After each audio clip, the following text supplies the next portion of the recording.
Introduction to Safeguarding. Topics to be covered in this module. What is safeguarding? Who is a child?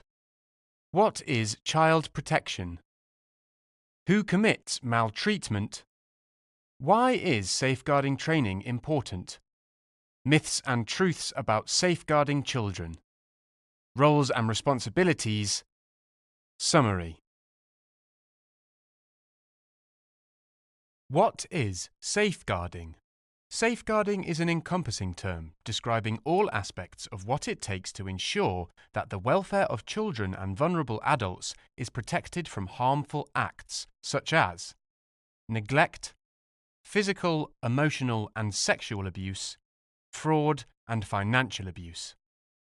Most people would consider this issue to be something more common amongst vulnerable and elderly adults, but it can influence children too.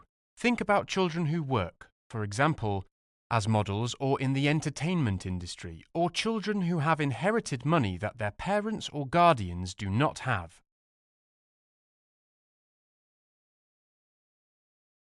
The term safeguarding describes the steps and considerations that authorities and many public services must take to either promote the welfare of children and vulnerable adults or protect them. It essentially educates and guides people from all walks of life into paying attention to the signs of neglect and abuse, what to look out for, and how to report their concerns, even if they could be wrong. There are many laws, guidelines, policies, and frameworks in place. They help everybody involved in safeguarding children understand what they are expected to do and how they should go about meeting these expectations. You'll learn more about these in Module 2. Who is a child? Most people understand who a child is, but in legal terms and for safeguarding considerations, there are specific definitions, usually quantified by age, which is what we are describing here. You are a child until you reach your 18th birthday. It means that when we refer to children or a child in this course, we mean children and young people.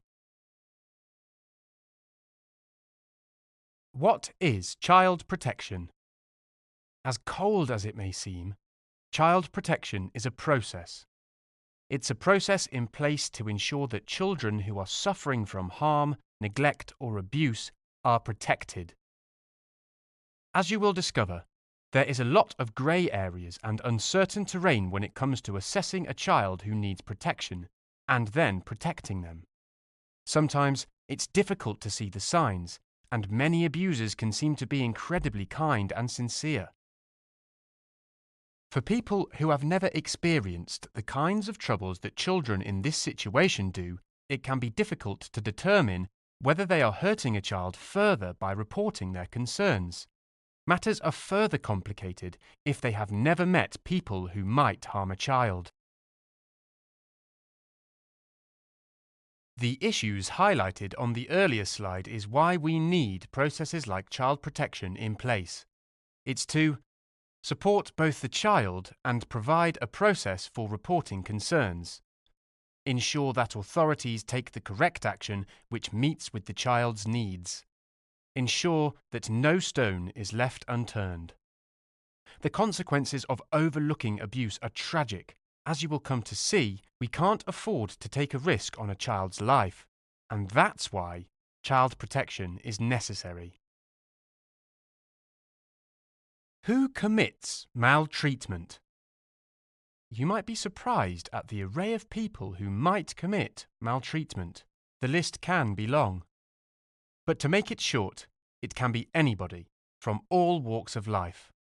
A parent, a step-parent, a relative, a colleague, the friendly guy down the road, a neighbour, a parent of one of the children's friends.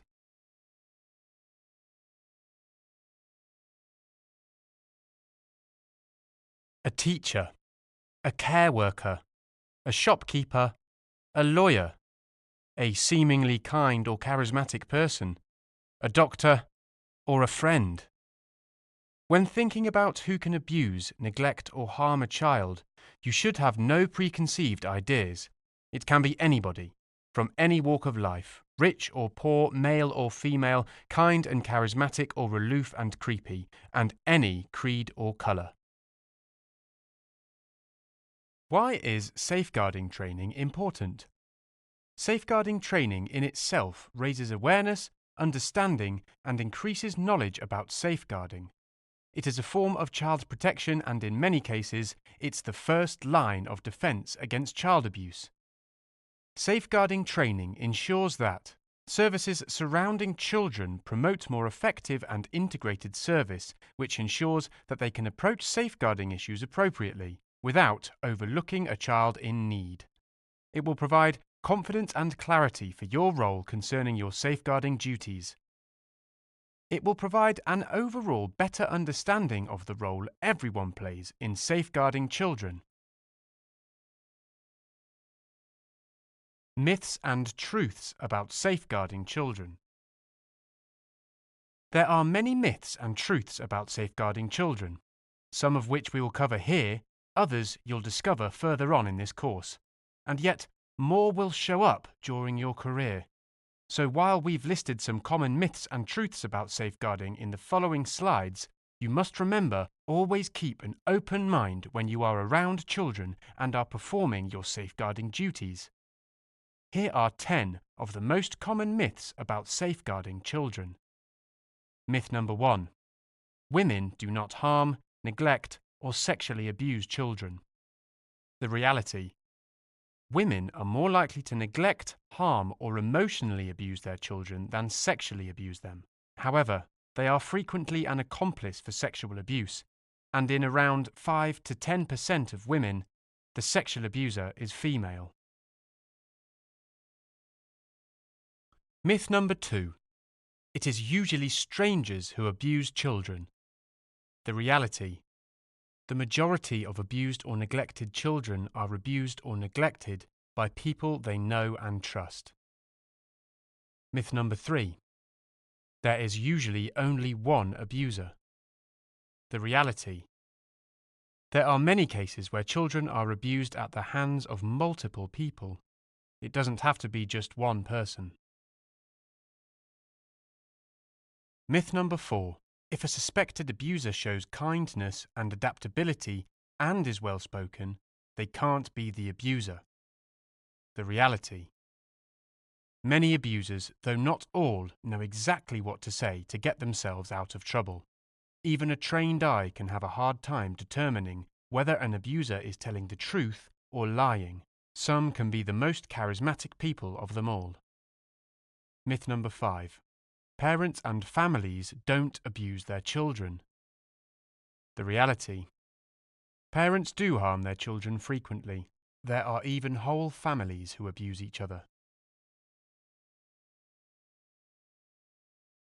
Myth number 6. Abuse doesn't happen in care homes or hospitals these days. The reality: abuse can happen anywhere, as you'll come to find out. Paedophiles especially often play the long game and will work in an establishment for an extended period before they make their move. Myth number 7. It doesn't happen very often. The reality: child abuse, neglect, and child sex abuse are everywhere, and more prolific than you probably realise.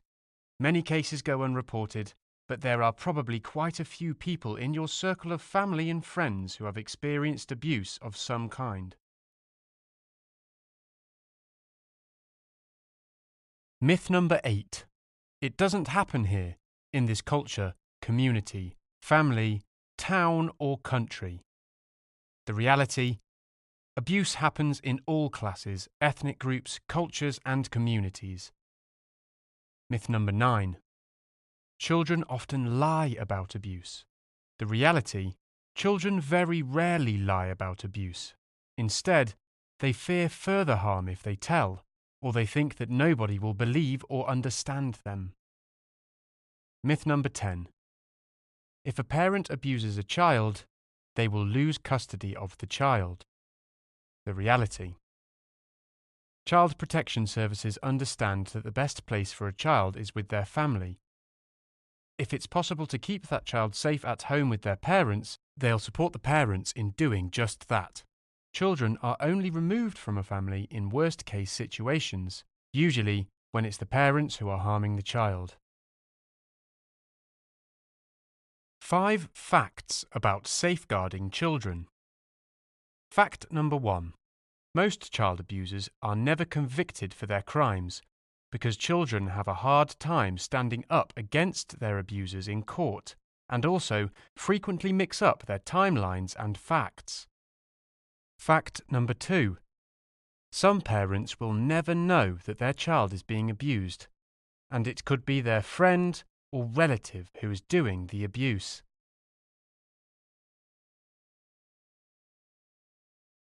Fact number 3. Neglect is one of the hardest forms of abuse for a child because the child's development becomes severely impaired. Fact number 4. Paedophiles can spend years grooming their victims. Fact number 5. If you find a child you are concerned about, you will find it hard to file your report. Usually, that's because you are questioning your judgment. Roles and responsibilities. Everybody who works with children and who comes into contact with them has safeguarding duties they must practice.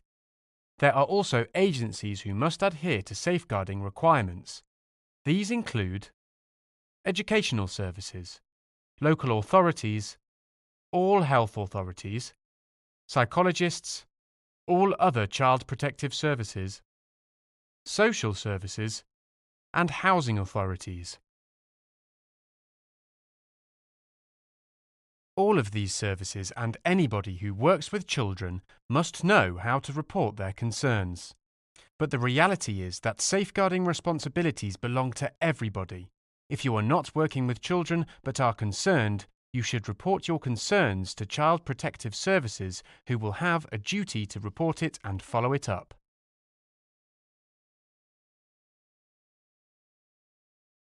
Safeguarding responsibilities. Everybody has a responsibility to report their concerns about the well-being and safety of a child. People who come into contact with children have a responsibility to be vigilant and look out for signs of abuse or neglect. Report any concerns according to their organisation's safeguarding policies. General public, people who don't come into contact with a child who may be abused or neglected at work, have a duty of care to report their concerns to the NSPCC or the police if you believe the child to be in danger. Details about where to report are shown in Module 5. Summary. What have we learned? Safeguarding children is a practice for protecting children from harm, neglect, or abuse. Child protection is a process in place to ensure that children at risk of harm, abuse, and neglect are sufficiently protected. Anybody from all walks of life can commit maltreatment. It is not exclusive. Safeguarding training is crucial because it provides confidence and clarity for your role concerning your safeguarding duties, a better understanding of the role everybody plays in safeguarding children, and it helps to promote effective and integrated service to ensure the safety of children.